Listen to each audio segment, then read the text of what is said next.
Right. So, yes, we are looking at the manifesto and Ghana's foreign policy. The question is, how much do you know about Ghana's foreign policy?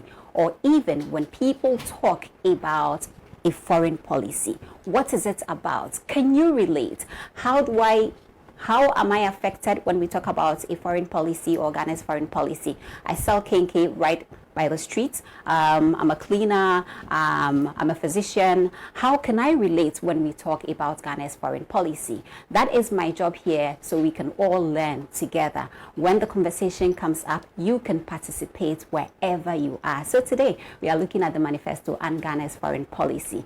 Well, I have 3 guests. I'm supposed to have 3 guests in the studio with me.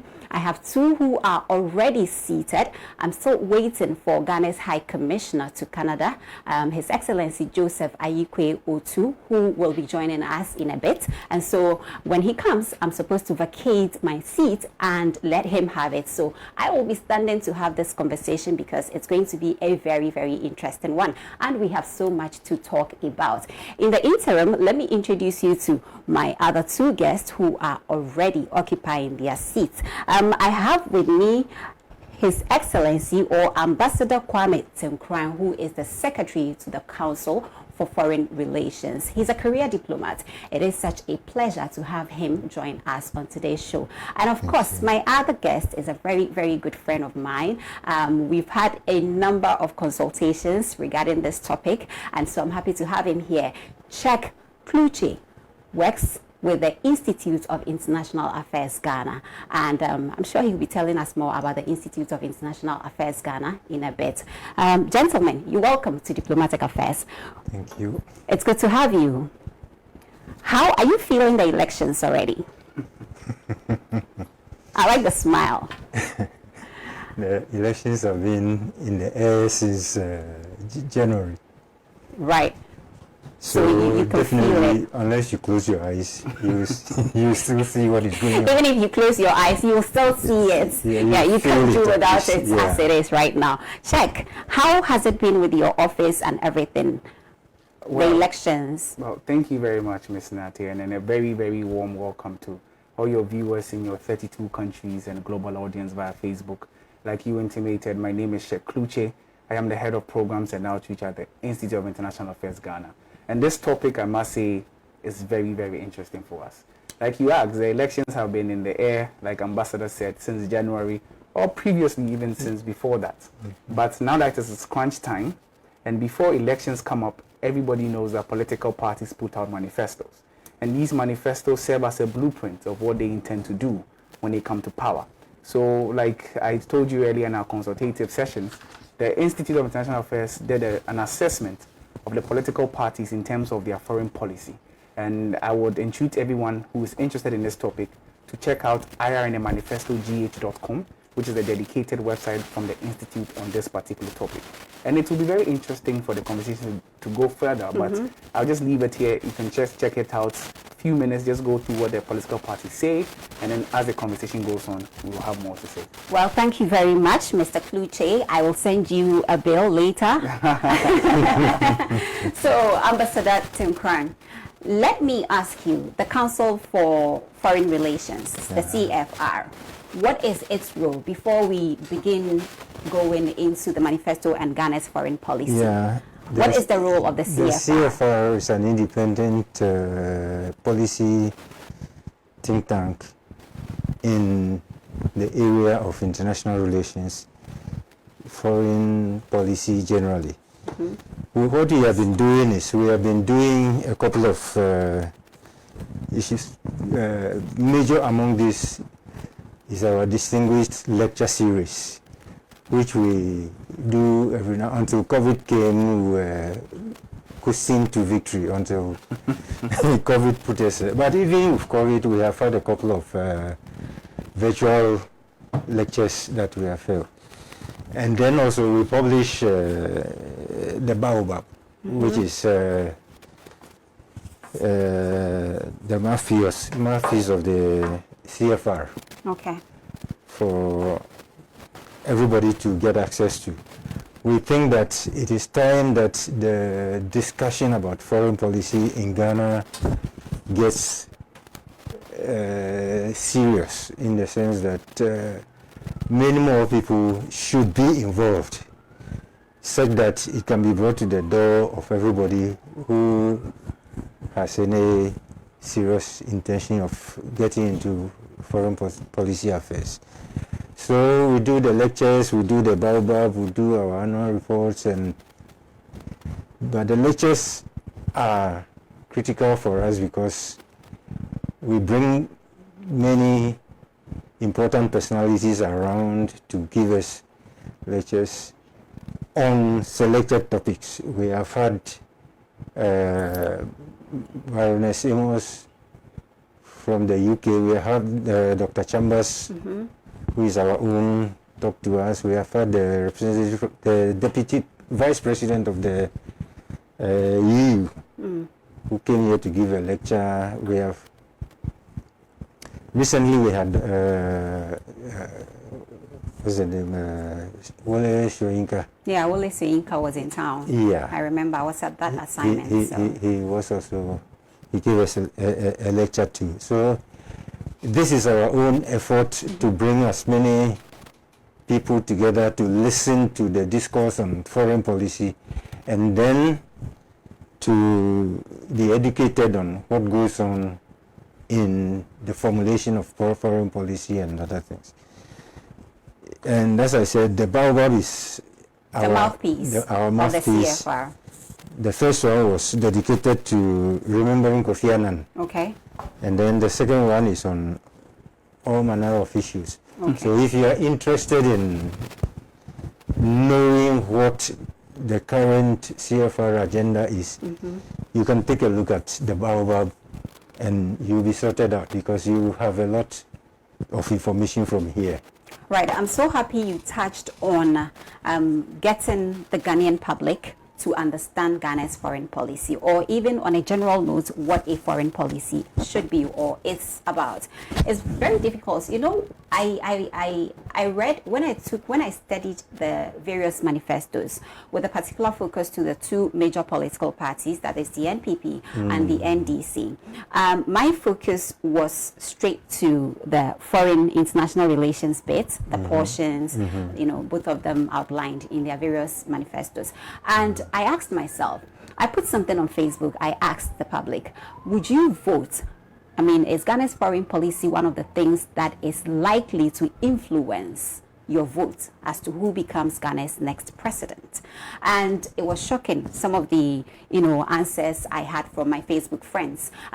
Obviously, that tells me that they have no interest when it comes to Ghana's foreign policy.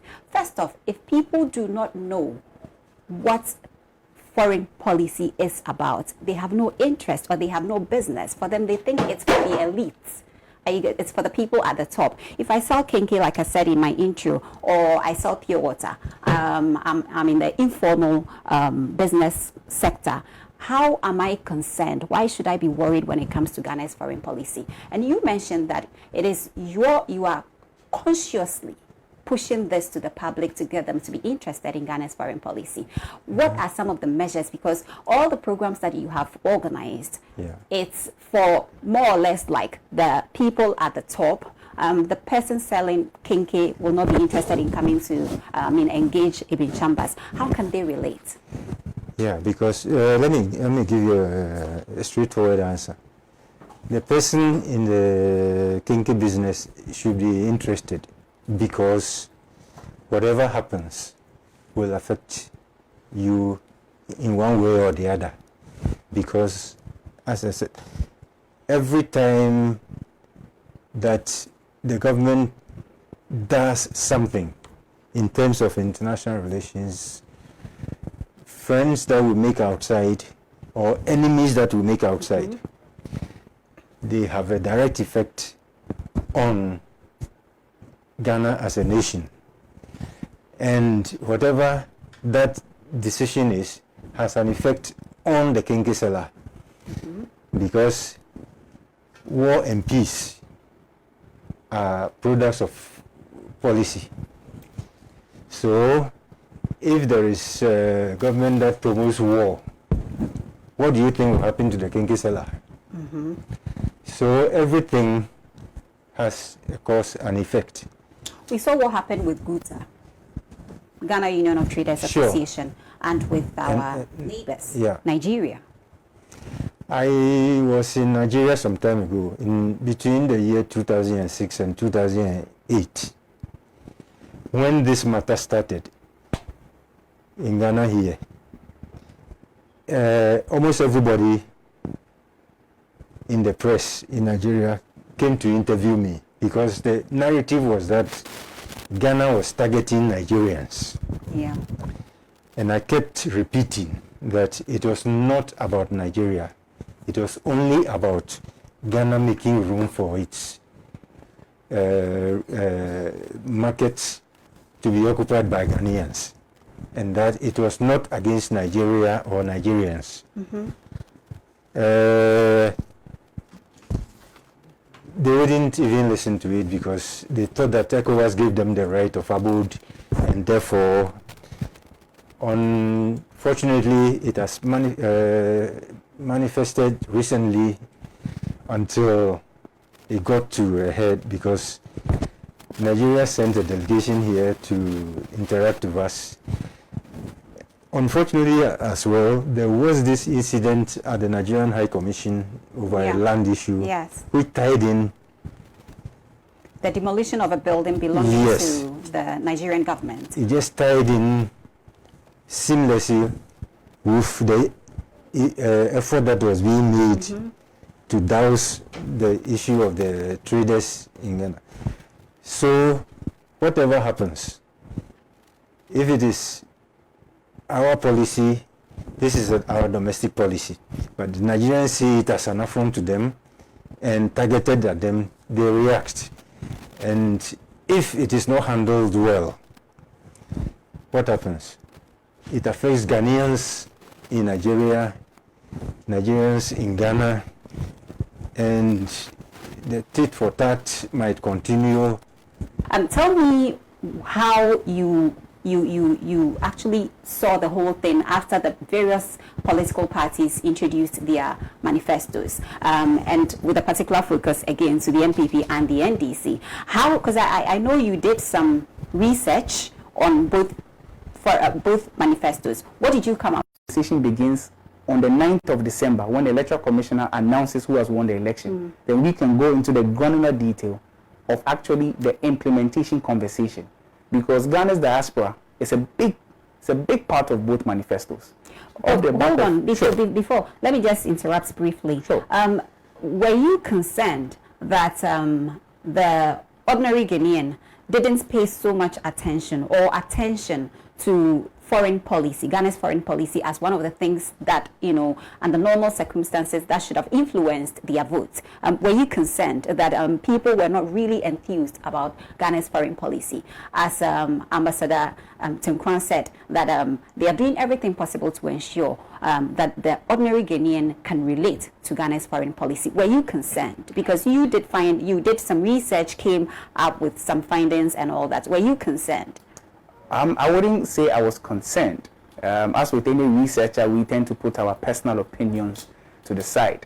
But what came up in the research was that international relations, or Ghana's foreign policy, is very broad and diverse. It touches on every facet of our lives. Every aspect of our lives. Every one of it. It thrives on foreign policy. So if you look in the economic part of the manifestos, and some of the positions were going to be influenced. You can't get that relationship. And you may even have the situation where people might be reporting you to the, president, about your conduct and the way you handle yourself and things like that. So I was a little bit. Most people don't know what foreign service officers do. Interesting. And it's one of the topics we intend handling on this platform right after the elections. They don't know what foreign service. They know Minister of Foreign Affairs. They know a Minister of Foreign Affairs and deputies. And that's it. As to what they do, actually, the whole idea of economic diplomacy and the rest, I don't think that. And then the diaspora, if you ask me, most of them, for some reason, have become citizens of wherever they found themselves, for strategic reasons. but they still consider themselves Ghanaians. What it means is that traveling to Ghana requires you to go and apply for a visa already. But then again, not everybody is able to read. So that's another challenge. Apart from that,